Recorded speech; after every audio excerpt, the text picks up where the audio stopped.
ai quelques-unes qui sont pas mal. Là.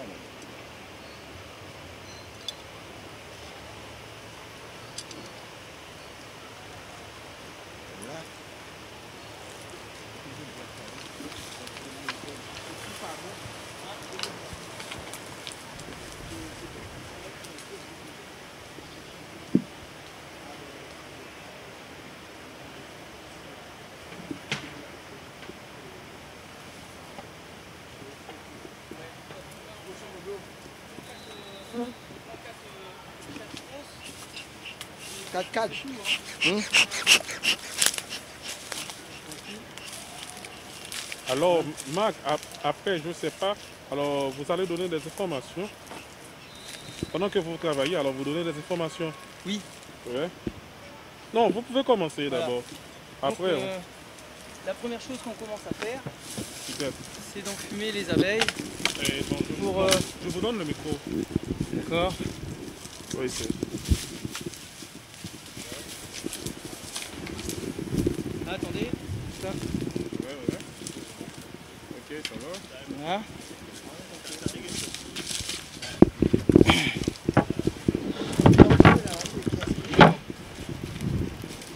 Pas coller devant boîte là, une boîte. Voilà. Sur le. Arrêtez tout pour ça au même ici. En fin de compte, c'est comme une piste d'aviation. Il faut être sur le côté. Voilà. Regardez l'autre là. Ouais, voilà.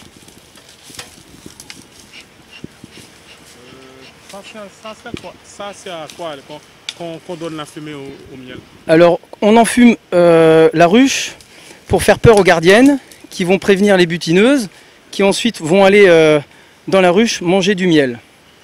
Donc ça permet de calmer les abeilles.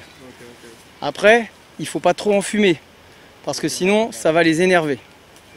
Donc maintenant que les gardiennes ont prévenu les ouvrières, on enfume le dessus pour prévenir les ouvrières. Donc là on peut voir les ouvrières qui vont rentrer. Alors quand elles ont peur, elles vont manger du miel. Et elles sont plus gentilles. Donc on peut voir la cire blanche qui est de la cire assez récente. Mais là, est-ce qu'on peut en tirer des gâteaux de miel là? Oui, là on peut là. Là, c'est que du miel. Donc quand le miel est arrivé à maturité, toute cette partie-là va être operculée. Les abeilles mettent une petite pastille de cire pour conserver le miel. Tout ce qui est ouvert, c'est qu'il y a encore un petit peu d'humidité dans le miel.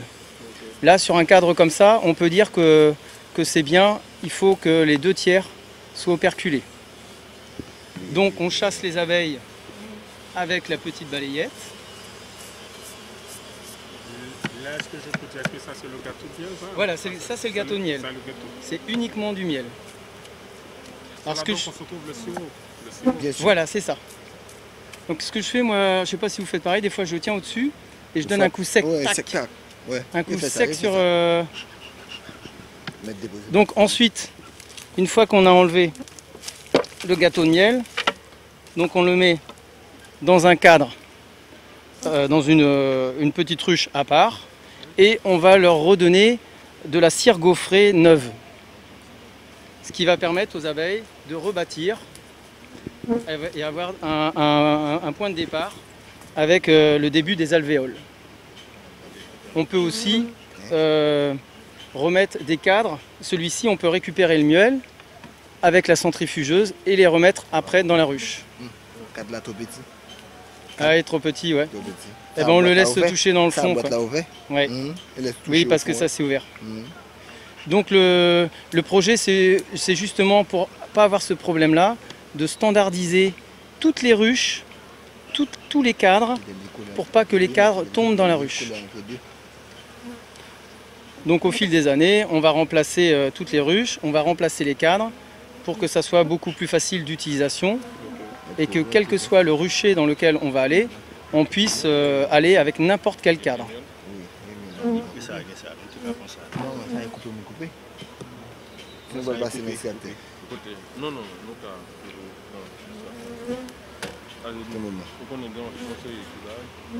Donc là, on va regarder au niveau donc, de la ruche plus ancienne. Est-ce qu'il y a du couvain? Ah, c'est du miel aussi. C'est du miel. Oui, c'est du miel. Donc on peut voir les petites abeilles. Oui. Donc si le fait de faire ça, si le miel il tombe, c'est qu'il est trop, il y a trop d'eau. Donc si on fait ça et que ça bouge pas, que ça coule pas, c'est que le miel est arrivé à maturité.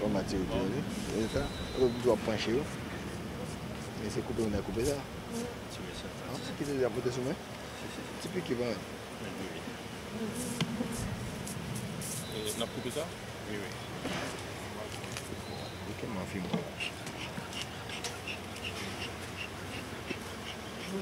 Donc dans la partie haute, c'est la réserve de miel. Mais En partie basse, c'est là. Quelles espèces? Ce sont des espèces, ces abeilles-là. Alors ça, c'est une petite abeille italienne. Très bien. De race italienne parce que elle est légèrement jaune au niveau de l'abdomen. Ok. Sinon, il y a une petite abeille haïtienne qui est toute noire et très fine, un peu plus fine que celle-ci.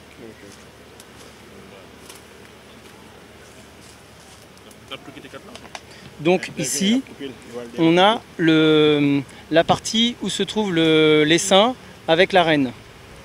Ce qu'on peut voir ici, comme il y a de la fumée dans la ruche, un des métiers des abeilles, c'est les ventileuses.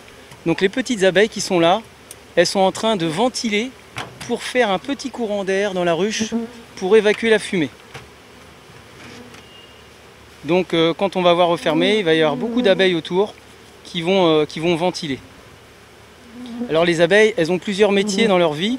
À l'intérieur de la ruche, il y a des abeilles qui vont aller chercher de l'eau, il y a des abeilles qui vont s'occuper de la reine, d'autres qui vont s'occuper du couvain. Et au fil de leur vie, elles vont avoir plusieurs métiers. Elles vont aussi pouvoir bâtir des cadres de cire, elles vont être nettoyeuses, elles vont être aussi nettoyer les alvéoles. Et à la fin de leur vie, la dernière semaine à peu près de leur vie, elles vont aller à l'extérieur de la ruche comme butineuses. Donc toutes les petites abeilles qu'on va sortir de la ruche, ce sont des abeilles qui ont plus qu'une semaine ou deux à vivre et qui, elles, maintenant, vont aller chercher le miel. La reine, elle, va rester dans la ruche, elle peut vivre 5 ans. Une abeille, elle, va pouvoir vivre entre 4 semaines, 4 à 6 semaines l'été et en hiver 2 à 3 mois. La reine, elle, est nourrie à l'aide grâce à la gelée royale qui lui permet de vivre de plusieurs années.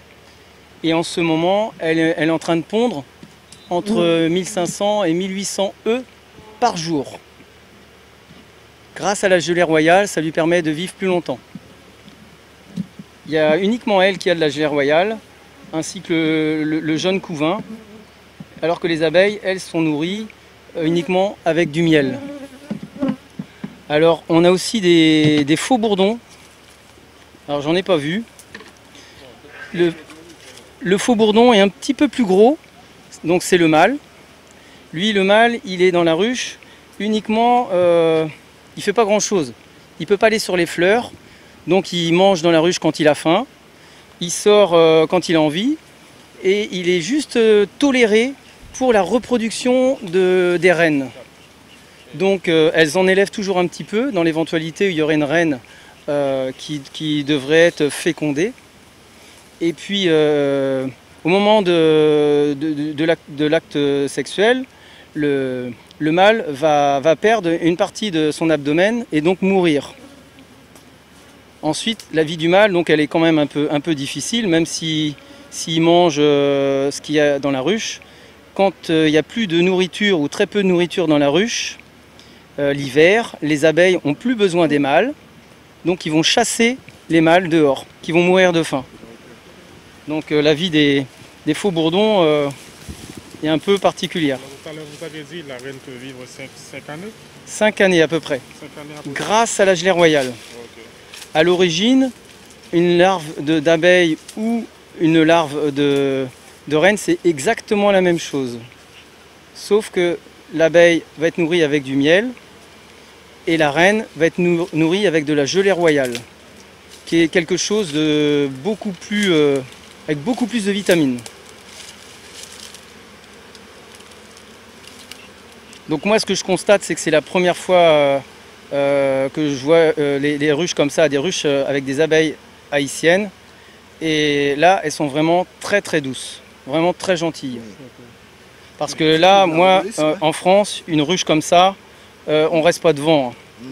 Alors de temps en temps, il faut enfumer parce qu'elles commencent à sortir. Il faut aussi, voilà. Donc on leur fait peur pour qu'elles rentrent à l'intérieur. Parce que si on n'en fume pas, elles vont toutes sortir. Donc elles font, dans la ruche il y a du pollen également qui va leur servir d'antibiotique. Là c'est de la propolis, c'est comme de la colle qui est faite avec de la résine qu'on trouve sur les bourgeons d'arbres. Cette résine là, ça va servir de coller, s'il y a des trous dans la ruche, elles vont tout coller. S'il y a une souris qui rentre dans la ruche et qui donc elles vont arriver à la tuer, elles ne peuvent pas sortir la souris. Elles vont la recouvrir de propolis et elle va plus se décomposer. C'était utilisé au temps des pharaons pour les momies égyptiennes. Un peu d'histoire.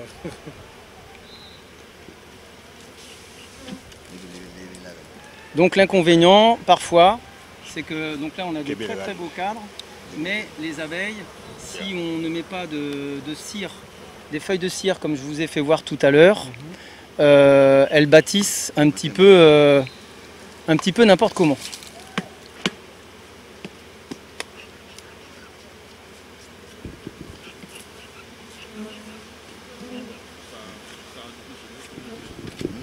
Alors vous savez tout à l'heure que les abeilles, ces espèces-là sont très gentilles. Oui. Mais ce sont les espèces d'Haïti, alors que ce sont bien.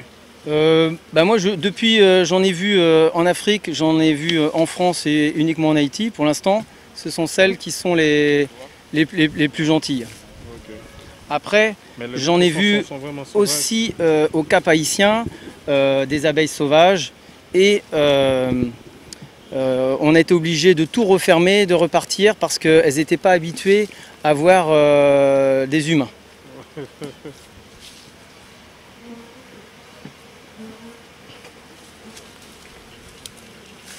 Les abeilles, il faut savoir qu'elles sont très très sensibles aux odeurs. Donc il faut éviter de venir à côté d'une ruche si on sent le parfum. Il faut éviter d'aller à côté d'une ruche si on a bu de l'alcool. Mais quand elles prennent l'odeur du parfum, ça les énerve. Ça les énerve. Et elles sont très sensibles aux vibrations. Donc il faut toujours, quand on s'occupe des abeilles, il faut être très calme. Il faut faire les choses lentement. Et puis pour pas qu'elles s'énervent le moins possible.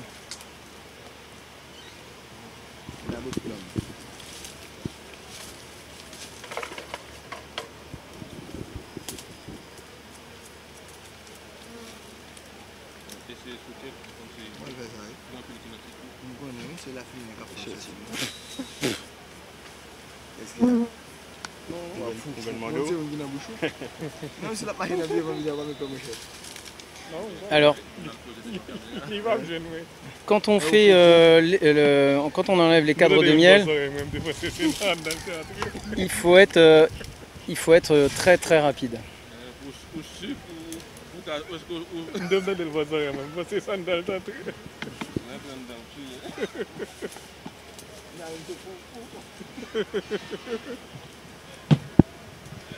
Mais Monsieur Mac, vous avez l'expertise dans ce domaine-là. Vous êtes zoologiste, quoi. Non, je suis enseignant dans le domaine du bois et de l'architecture. Okay. Et donc, ça fait mon 4e voyage en Haïti pour aider les Salésiens au niveau professionnel, donc formation, installer des machines, les réparer et former les enseignants haïtiens. Donc notre association, dans le domaine des machines, dans le domaine du bois, de l'électricité. Donc on est une association de profs dans le domaine de la mécanique, de l'agriculture, de l'électromécanique, de l'agronomie, donc dans plein de domaines professionnels. Et on vient, en fonction des projets, des besoins ici, on vient apporter nos compétences. Mais moi, j'apprends aussi beaucoup quand je viens là. Là, je suis venu avec le frère Hubert qui m'a parlé d'un projet d'apiculture.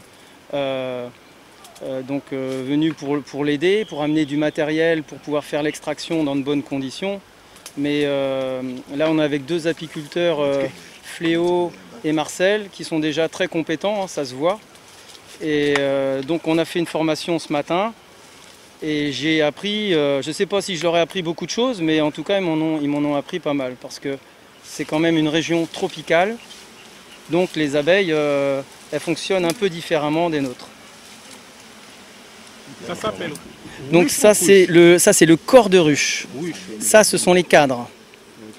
En général le miel est de chaque côté et au milieu on retrouve le couvain.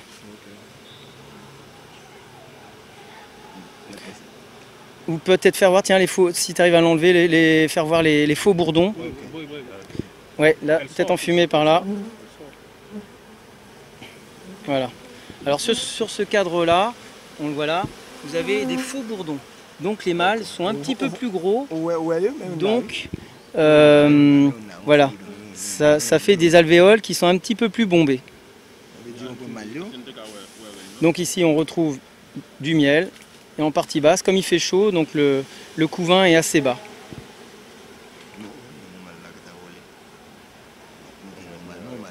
Tiens un petit peu devant. Mais c'est impressionnant, hein. Elle ne cherche pas à nous piquer. Tiens, je vais remettre un petit coup devant Marcel. Ah, voilà. Donc les deux petites cellules que vous voyez, elles sont vers le bas. Donc ça, ce sont des cellules royales dans lesquelles on peut élever une reine. Parce que quand la reine est trop vieille, donc les abeilles décident d'élever une jeune reine.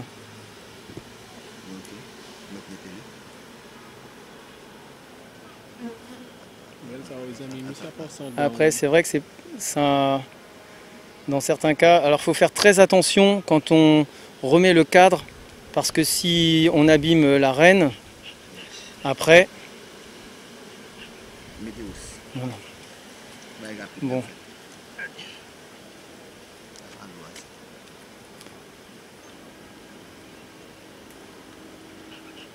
Alors une abeille, c'est très très propre. Donc l'intérieur d'une ruche, il n'y a aucune poussière, c'est toujours très, très bien nettoyé.